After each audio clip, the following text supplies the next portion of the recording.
Good morning. Welcome to Breakfast Sunday morning. Roger Johnson and Rachel Burden here with you. Good morning. Our headlines today. Cleared of inciting insurrection, former President Donald Trump is acquitted in his impeachment trial. Boris Johnson comes under pressure from a group of his own MPs to end COVID restrictions by the end of April. Rolling out to the under-70s, more than 1 million people aged between 65 and 69 are to be offered a coronavirus vaccination. Good morning in sport. It's 2 from 2 for Wales as they edge past Scotland in a Six Nations thriller at Murrayfield to maintain their perfect start to the tournament. Good morning. It's another cold start to the day and we've got some icy stretches around today, but things are turning milder and windier too. I'll be here all morning with more details.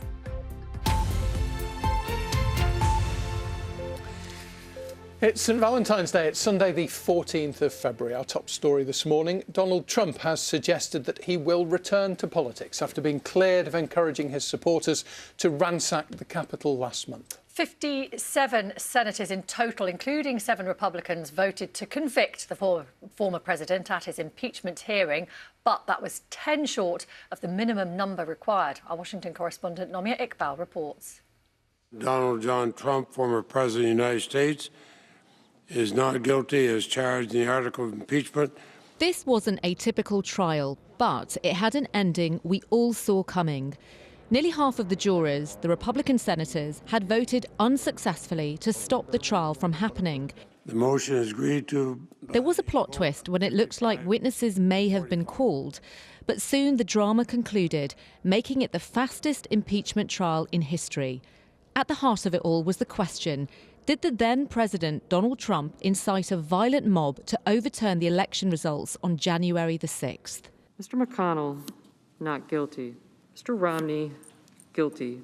Only 7 Republicans said yes, along with 50 Democrats. That was more Republicans than expected. In this security footage video, Democrats had spent 3 days presenting new harrowing footage and audio showing how Mr. Trump not only encouraged rioters, but backed them when the violence was happening. All the senators had been inside the Capitol that day, including Vice President Mike Pence and top Democrat Nancy Pelosi. They were targeted by the mob and had to flee. What we saw in that Senate today was a cowardly group of Republicans who apparently have no options because they were afraid to defend their job.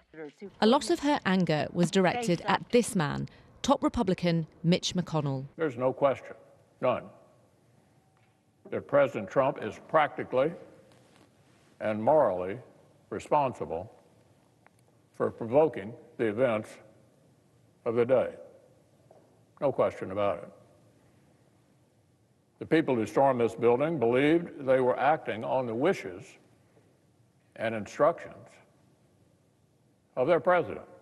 You'll never take back our country. Tough words, but he voted to acquit Mr. Trump on a technicality, saying it was unconstitutional to remove a president who had already left office.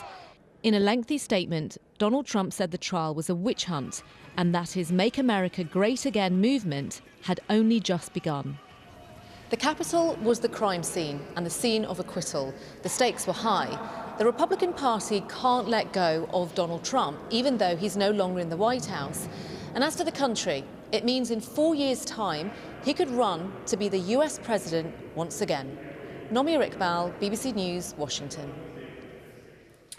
Now, the vaccine rollout in England is being extended to the over 65s and the clinically vulnerable from tomorrow, as the initial target of offering a first dose to the top 4 priority groups is about to be reached. The Prime Minister said huge progress has been made and that he's optimistic about setting out plans later this month on how and when the lockdown will be eased. Our health and science correspondent James Gallagher reports. With every injection, we inch closer to normality. Mass vaccination started just under 10 weeks ago, and already more than 14.5 million people have received their first dose. The rapid pace will continue, and from tomorrow, more groups will be invited to book a jab. This will include people aged between 65 and 69, as well as those who've been identified as clinically vulnerable. This includes people with conditions such as chronic heart or lung disease, diabetes, profound learning disabilities and some cancers. GPs will lead the push to vaccinate their clinically vulnerable patients rather than the large vaccination centres. Coronavirus is certainly going to be with us for some time to come. We already have nearly 20,000 people still in our hospitals suffering the consequences of this virus. So the key thing is in the months to come we get everybody vaccinated who's eligible for the vaccine and we start to protect society against this disease. Delicious. There will soon be big decisions to make. The level of infection in the UK is falling, yet it remains high. But as more of us gain some protection from COVID through vaccination, it will give politicians the space to begin easing restrictions. Starting with schools, we very much hope on March the 8th. That's got to be the priority. Our children's education, our kids' education is the number one priority. But then working forwards to getting non-essential retail open as well. And then in due course, as and when we can, prudently and cautiously, of course, we want to be opening hospitality as well. The Prime Minister is expected to reveal his roadmap out of lockdown by the end of the month. James Gallagher, BBC News. Let's talk to our political correspondent Nick Eardley, joins us this morning from our central London newsroom. Nick, we're talking about vaccines there and the success that the government says they've had with the vaccine rollout is now causing a bit of increased pressure on the Prime Minister from the backbenches this morning. I think that's right. Morning, Roger. The problem that the government has is that as the vaccines are rolled out and as things seem to be going pretty well, they're getting more pressure from Tory MPs to detail how society might get back to something approaching normal and how the restrictions might be lifted. So this morning we have the COVID recovery group, which is around 60 Tory MPs writing to the Prime Minister saying, you need to get on with it. 8th of March, schools definitely need to reopen in England.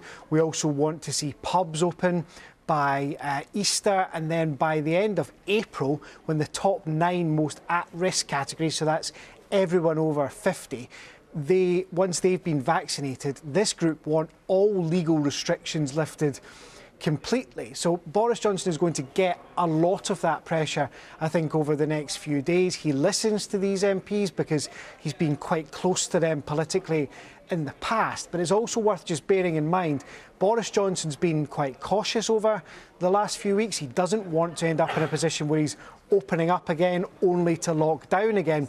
And he's also getting pressure from a lot of the scientists to go slowly, to be cautious and do this in stages. So there's a lot to weigh up over the next few days. OK, Nick, thanks very much. Nick Eardley there.